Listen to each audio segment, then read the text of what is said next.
যদি তুমি কারো কাছে কোনো রকম আশা রাখাই ছেড়ে দাও, তো তোমাকে কি কেউ কখনো দুঃখ দিতে পারবে? এটা নিয়ে একটু ভাববে, ব্যাপারটা বোঝার চেষ্টা করবে। যদি তুমি লোকের কাছে কোনো রকম এক্সপেকটেশন রাখা বন্ধ করে দাও, কারো কাছে কিছু পাওয়ার আশা রাখবে না, কেননা তুমি ভালোভাবেই জেনে গেছো যে কারো কাছে তুমি যদি সম্মান চাও, তা তোমার হাতে নেই।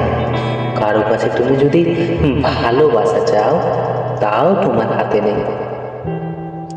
অন্যের কাছ থেকে যা যা তুমি আশা করো, তার একটাও তোমার হাতে নেই। তো মিথ্যে আশা রাখবেই বা কেন?